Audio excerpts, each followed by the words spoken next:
আসসালামু আলাইকুম ওয়া রাহমাতুল্লাহ। জামাল ম্যাথের পক্ষ থেকে ক্যাডেট ছাত্রছাত্রীদের অভিনন্দন ও শুভেচ্ছা রইল। আজকে যে সমস্ত অঙ্কগুলো ক্যাডেট ভর্তি পরীক্ষায় আসে সে সমস্ত অঙ্কগুলো নিয়ে আলোচনা করব বাংলা মাধ্যম। তাহলে বলেছে যে সমাধান করো। সমাধান কাকে বলে? আগে সমাধান কাকে, সমীকরণ থেকে যে অপরিচিত যে মানটা পাওয়া যায় তাকে সমীকরণের সমাধান বলে। একটা সমীকরণ থেকে যে অপরিচিত মানটা পাবো সেটা তো আমার পরিচিত মান না, অপরিচিত মানটা পাবো তাকে সমীকরণের সমাধান বা সমীকরণের বীজ বলে। তাহলে এখানে x/2 + 3 = x/3 + 4, তাহলে মাঝখানে সমান চিহ্ন আছে, সমান চিহ্ন তাহলে বাসনের সমান চিহ্ন থাকলে এই দিকে হবে বা লিখে কমা দিবে। তাহলে x আলাগুলো এক সাইড করব, x/2 আর x এর সমান ওই পাশে আছে, এখানে আছে 9 মানে প্লাস হবে, প্লাস থাকলে এই পাশে আসলে মাইনাস হবে, তাহলে x/3 আর মাইনাস থাকলে এই পাশে আসলে প্লাস হবে। আর এখানে আছে 4 থাকবে, সামনে প্লাস দিলেও চলে না দিলেও চলে।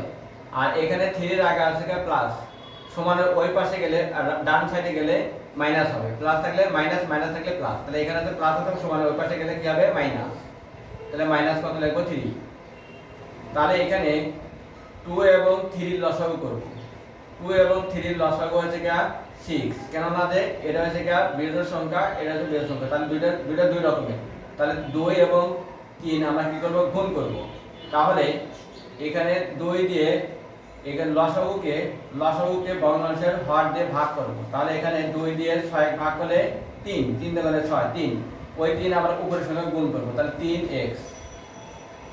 সেম এটাও তাই, 3 দিয়ে 6 ভাগ করলে 2, 2 দিয়ে x এর গুণ করলে 2x। আর এখানে 4 থেকে 3 বিয়োগ করলে সেটা 1, তাহলে এখানে 3x থেকে 2x বিয়োগ করলে থাকে সেটা x, আর নিচে থাকা হচ্ছে 6, আর এখানে থাকা হচ্ছে 1, আর এখানে 1 এর নিচে নাই মানে কোনো কিছু 1 এর নিচে নাই মানে 1 আছে, তাহলে আমরা এখানে আর গুণ করব বা বজ্র গুণ করব বা কোণাকুণি গুণ করব। তাহলে এখানে আমরা কি করব, কোণাকুণি 1 দিয়ে যদি x এর গুণ করি তাহলে এখানে হবে x, 1 দিয়ে x এর গুণ করলে x ই হয়, 1 দিয়ে যে কোনো সংখ্যা গুণ করলে ওই সংখ্যাই হয়। আর এখানে 1 দিয়ে আর 6 এর গুণ করব, আবার এর গুণ করব, এখানে 6 দিয়ে 1 এর গুণ করলে 6 একে 6, তাহলে সুতরাং x = 6। তাহলে আমরা লিখতে পারি নির্ণয়